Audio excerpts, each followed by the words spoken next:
let's talk about something eye-opening that a popular singer recently revealed about the music industry. You've probably heard of Muni Long. Her real name is Priscilla Renea Hamilton. She's a 36-year-old singer from Gifford, Florida, who started out as a songwriter, creating big hits for some of the biggest names in music. Later, she stepped into the spotlight as a solo artist. I first came across Muni Long when she dropped her R&B smash Hours and Hours. If you haven't heard it yet, it's a vibe. The song came out in late 2021 and blew up, reaching number 16 on the Billboard charts by early 2022. While she's an amazing singer, her impact as a songwriter runs even deeper. She's written songs that you've probably been singing for years without even realizing she's behind them. I'll dive into some of her biggest songwriting accomplishments in a bit, but for now, let's get into the story that's got everyone talking. Recently, Muni Long posted a video on Instagram where she opened up about something that happened with Atlantic Records, one of the biggest labels out there. They had asked her to write a soulful song, but here's the catch for a non-black artist. Muni said no. Her decision wasn't just a refusal, it was a statement about something much bigger. Muni Long made it clear she wasn't okay with what went down, and she didn't hold back when speaking out.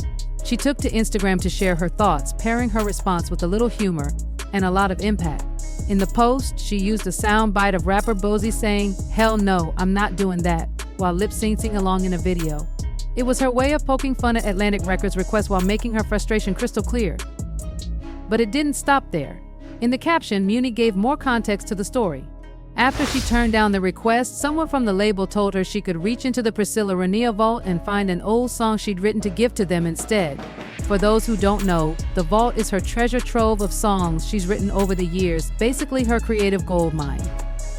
This suggestion didn't sit well with her. Muni's response, sharp, direct, and unapologetic, letting everyone know she wasn't about to compromise her values or creativity for the sake of their request. Muni Long wasn't afraid to call out Atlantic Records when they made their unusual request. She clapped back by saying, "Boy, do you know what a vault is? That's where you keep the valuables facts. If you don't get somewhere and sit down," she didn't stop there, adding, "I wanted to cuss them out so bad, why all?" What's wild is that this story didn't get the attention it truly deserved, which is why I wanted to talk about it. While Muni's video did go viral and many people praised her for standing her ground, not everyone agreed with how she handled it. Some questioned why she took the issue public. In response, Muni dropped another video where she exposed even more about the music industry and her experiences in it. Now, let's switch gears for a moment and talk about a song you've definitely heard of, Timber by Pitbull featuring Keisha. If you haven't, I'd honestly be surprised. Released in October 2013, this song became a global sensation, topping charts for 3 weeks in 2014. It's still a massive hit today with over 1.5 billion views on the music video. That's the kind of cultural impact we're talking about here. Here's something you probably didn't know about the hit song Timber. The most unforgettable parts, like the hook, post-chorus, and bridge, were all written by Muni Long. Yep, her songwriting is the magic behind the song's success and one of the main reasons it's stuck in our heads all these years. But here's the crazy part. Muni says she didn't get paid a single cent upfront for her work on Timber. Normally, songwriters are paid an upfront fee for their time and contributions during studio sessions. That's separate from the royalties they earn after a song is released. Yet, even after Timber became a global hit, Muni claims she never received that upfront payment. She also opened up about how the song came together. During a studio session, Muni came up with the concept and lyrics for Timber. 2 people at the session were blown away by her work and even mentioned sending the song to Flo Rida, who, believe it or not, is actually Muni Long's cousin. Crazy, right? She left the studio feeling good about what she created. But a few weeks later, she got a call that would completely change what happened next. The call. About 2 weeks before the song gets ready to come out, they hit me up saying, "Hey, Ben," I'm not gonna say your last name, Ben, who used to work at Atlantic, calls me and says, "Hey, we need you to come cut some vocals." What does that mean? In my mind, you need my voice on the song. Cool. They still haven't said anything. So I go and I'm hearing somebody else's vocals on my song. I'm like, what is this? I'm hearing this part. Ooh. When I wrote it, I said, whoa, where the woo came from? They're like, oh, well, you know, she couldn't sing it like you. So we had her change it to woo. And now we want you to go in and sing the woo underneath her, because your vocals are underneath her on the hook, on the whole song. And so if you don't sing the woo, it's gonna sound different. And we need to have the same feel. problem that I have. You wanted to feel a certain way, but you wanted to look that way, but you wanted to feel this way. Nah, player. I didn't get paid, among other things on the business side that just were not handled properly. Not to mention, later on, there's a copyright claim on the song. Said artist's mother was trying to get publishing on the song, and she didn't write it. Not one word. Yeah, song came out.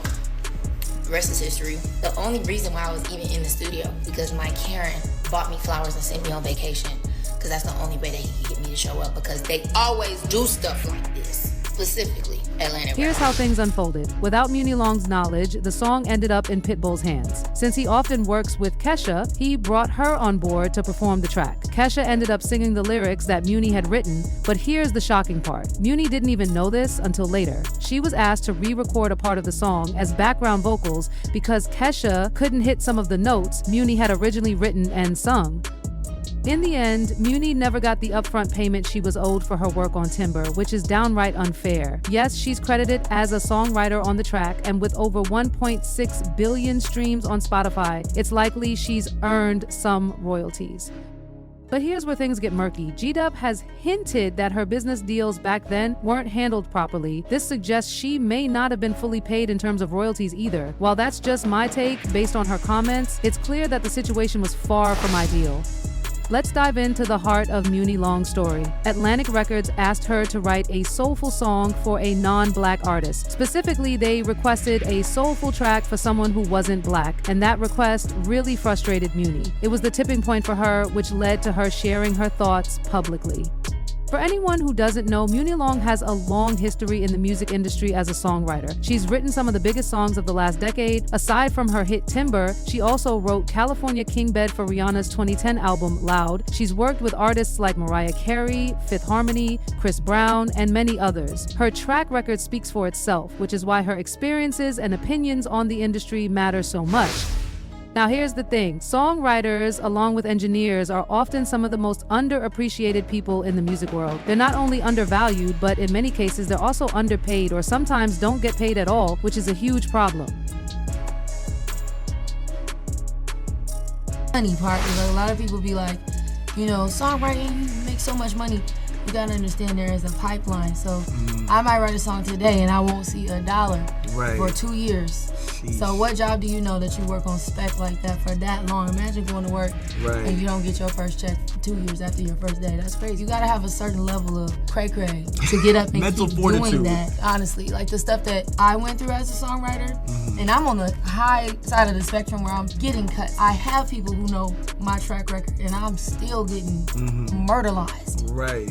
There are so many stories about songwriters who've created huge hit songs but haven't seen a single cent, even when it comes to royalties. It's honestly shocking how little the music industry values and protects its songwriters. And this problem isn't new. Over the years, many artists have spoken up about it. One artist that stands out is British singer Rita Ora, who's been really vocal about how songwriters get mistreated in the industry. Please, I just want to have a lovely, brief conversation about normalizing giving songwriters master royalty points. It can be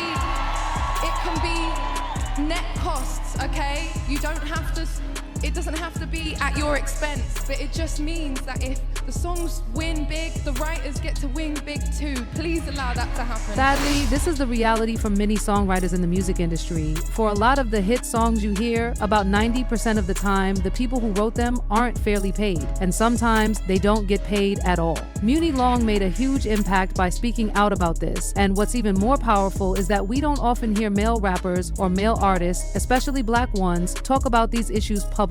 We're going to dive into why that's such an important point. Muni Long's songwriting skills are incredibly versatile. She can write anything from country to pop to hip-hop inspired tracks, though she mainly focuses on R&B and pop. This wide range of talent is exactly why the music industry turned to her for this situation. They wanted her to write for a non-melanated artist, most likely a white artist, who could bring in soulful vibes while fitting into the mainstream mold.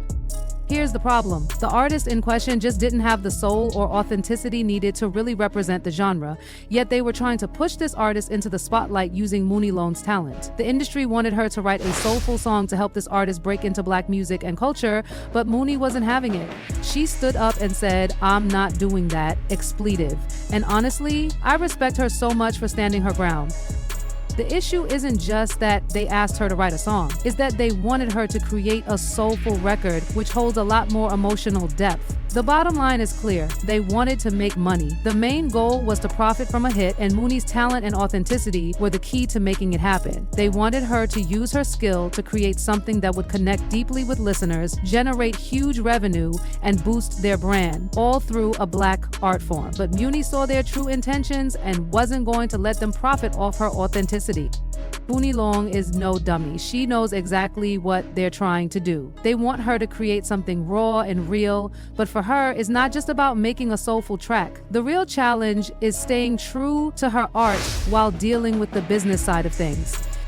This actually brings up a bigger issue in hip-hop that doesn't get talked about enough. A lot of black male rappers are ghostwriting for non-black artists just because they're getting paid. For example, I heard about a non-black rapper who made it big with a hit that was actually written by a black male rapper. But here's where it gets interesting. This same black rapper who wrote the song also owns a piece of this guy's career. He reportedly gave him hundreds of thousands of dollars to help kickstart his journey. I can't dive into all the details because this information isn't public yet and it was shared with me in confidence, but it shows how money and authenticity can clash in the industry. This really shines a light on a bigger issue in the music industry, where money and creativity mix in ways that fans don't always see. It's actually pretty common. Many rappers are willing to do just about anything for the money. What's ironic, though, is that a lot of hip-hop fans are quick to blame women for supposedly ruining the genre, when in reality, it's often men who are ghostwriting these songs, especially for female artists, particularly those with lighter skin tones. And it doesn't stop there. These same rappers are doing the same thing for non-black artists in the genre, even helping shape the very changes they sometimes criticize. Record labels are all about creating a marketable image for the artist they want to sell, and that image has to match the music. For example, if a rapper says they grew up in the projects and used to play with guns as a kid, they're expected to rap about that life. But when they didn't really grow up that way, it creates a gap, and that gap often gets filled with someone else's words. Here's how it works. A black man who truly comes from that environment is brought in. He's handed a big paycheck to quietly write and produce songs while the image of the other artist gets all the spotlight. This is one of the main reasons why the true heart of hip-hop has been watered down. The raw, real authenticity that hip-hop used to be known for is often replaced with fake stories, turning it into a product to sell rather than something meaningful. This is exactly what Tyler, the Creator, has been talking about. The music industry has changed, and now everything is about transactions. Authenticity takes a backseat, and it's all about what will make the most money. Hip-hop, which was once about telling real stories and expressing true feelings, now often just pushes fake personas to make a profit. But here's the thing. I respect that there are still some artists out there who stick to their values. They're not selling out or using a black art form just to fill their pockets. And while I'm not saying Monie Long is perfect, she definitely shows us that it's possible to stay true to yourself in an industry that tries to push you to do otherwise.